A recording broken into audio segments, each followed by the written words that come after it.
Hi everyone, welcome to Tuesday Talks with Adrienne Miller. I'm Adrienne Miller. This is my Tuesday Talk. I am a competent woman and I am the president and CEO of Women for Sobriety. Today we are launching our Levels of Recovery series. So the levels of recovery, just a quick introduction to the levels of recovery. So in the early days of WFS, there weren't levels of recovery. We just had our 13 statements, and people were encouraged to work with whatever statement worked for them, which is a great approach. But as time went on, some women really wanted more of a kind of chronological guide to their recovery, right? What to expect over time.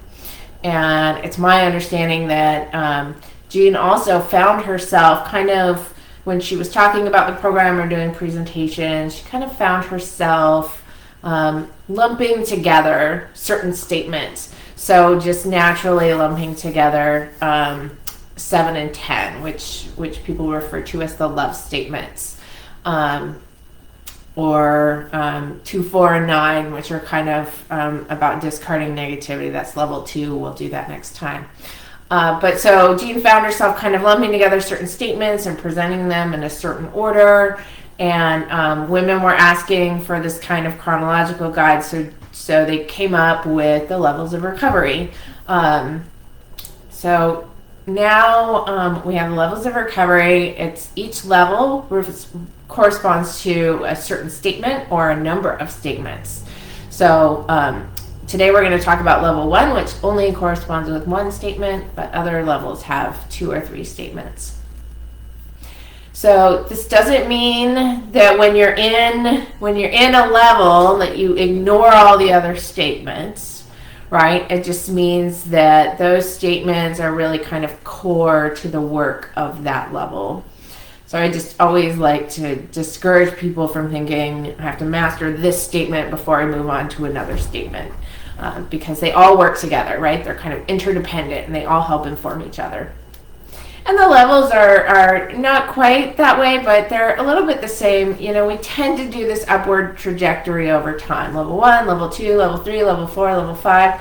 That's a general thing, but you know, recovery, like life, it's a little bit messy, right? Sometimes we go down, sometimes we go up, sometimes we're having a good day, sometimes we're having a bad day. So just to keep in mind when you're looking at the levels, it's not like you get out of level 2 and whew, I never have to look back there again. You might, and that's okay. It's totally normal, part of life. So today we're here to talk about level 1.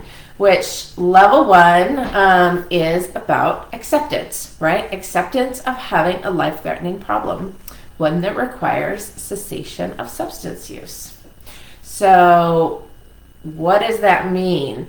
Most people come to WFS and they have some inkling that they've got some kind of a problem, right? People that don't have a problem don't usually find us. We're a little more obscure, we're a little harder to find, but plus, why would you be looking for an organization called Women for Sobriety unless you were having some issues in your life, right? So that's kind of the first step to full acceptance and to fully embracing level 1, because the second part of level 1 is really accepting that stopping using is going to be the most effective route to recovering your life and counteracting some of these problems that you're having, right? So let's dive into that just a little bit more. So some of the tasks of level 1, or some of the things that I try to think of, is a lot of people get hung up on that life-threatening term, right? Do I have a life-threatening problem?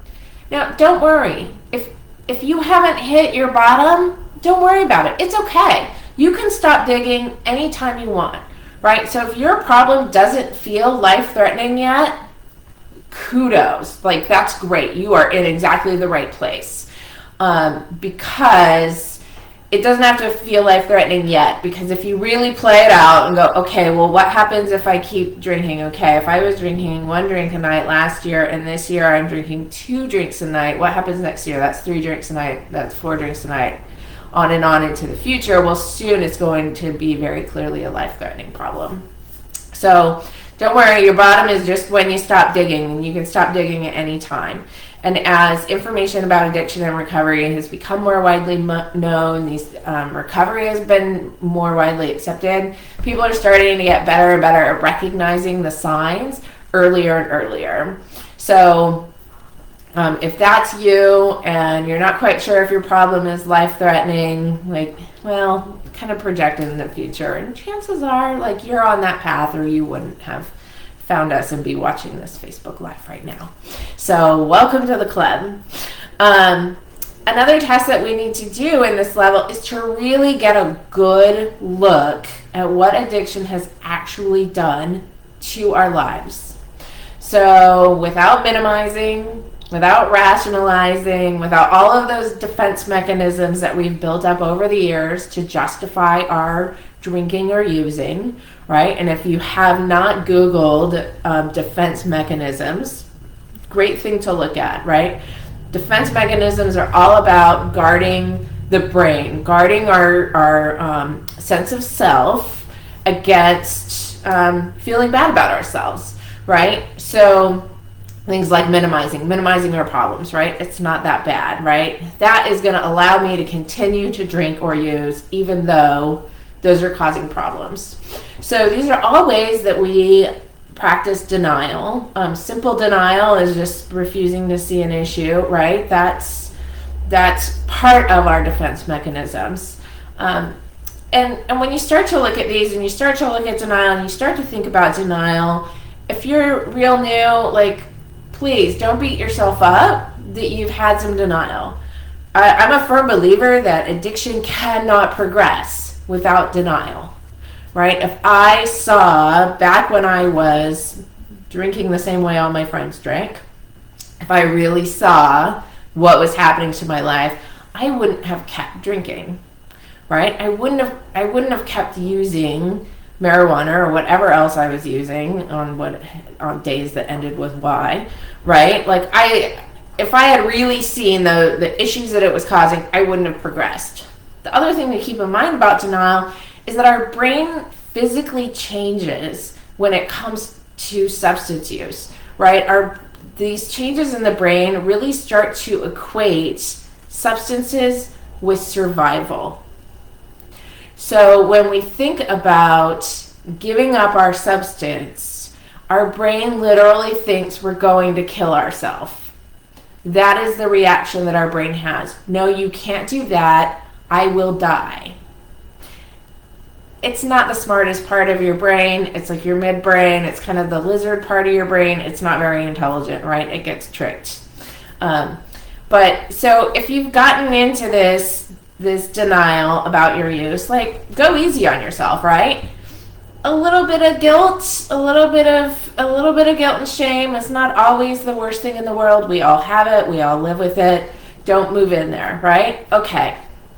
I've got this problem. Here's what it has actually done to my life. Here's where I'm actually going. I'm going to get real about it. I'm maybe going to mourn what I've lost in my life because of my substance. And then I'm going to take responsibility and move forward with that. So if you get a little bit of shame when you're working on this level, that's okay. Just don't move in there. Don't get stuck. Another task in level 1 is to really learn about addiction. Really learn about, some of that brain stuff, right? What is it doing to my brain? How is it that my brain has started to think that I absolutely need to have that CBD THC gummy or whatever before bed, or I'm gonna die? Wow, brain, get a clue, right? So start to learn about some of those things. And some people, I know you can't all be super nerds like me. I am a super nerd. I love to learn about all of that neuroscience and all of the nitty gritty about the brain.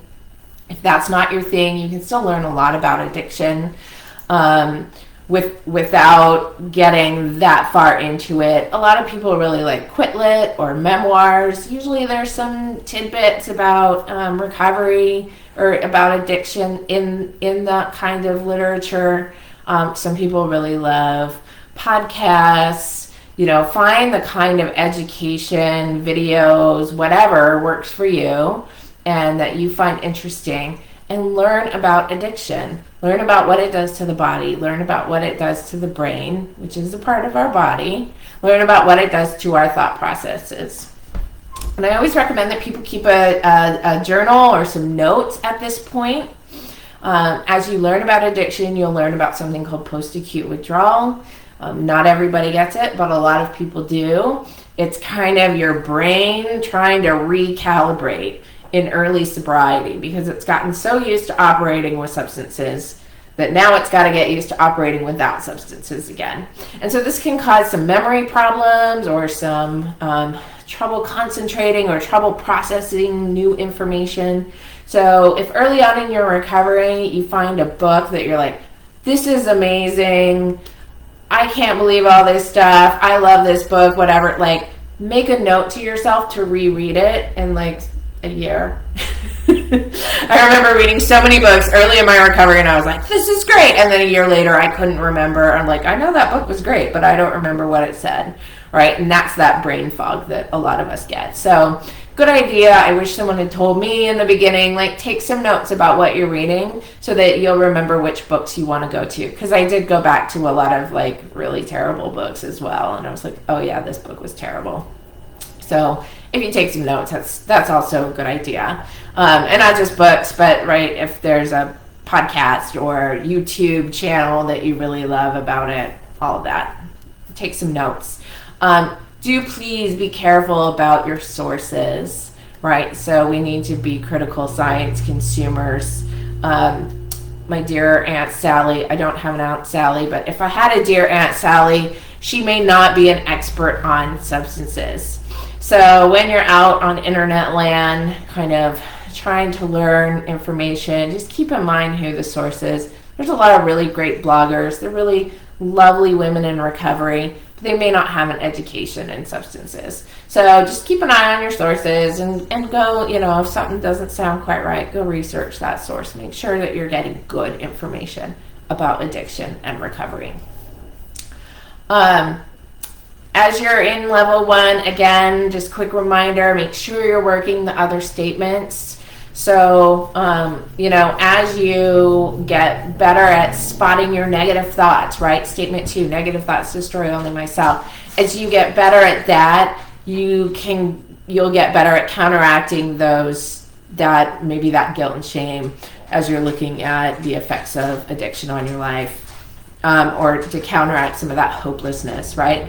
So the other statements are still really important, even though level 1 only corresponds to statement 1. Like, make sure you're not neglecting your other statements because they are all going to help build your acceptance of your life-threatening problem or not yet life-threatening problem or probably going to be a life-threatening problem, right? And then I kind of think of the final... How do you know when you're coming out of level 1, right? How do you know that you've accepted? And this took me, I'll admit it took me, I don't know, at least a year. I mean, I paddled around in level 1 for at least a year.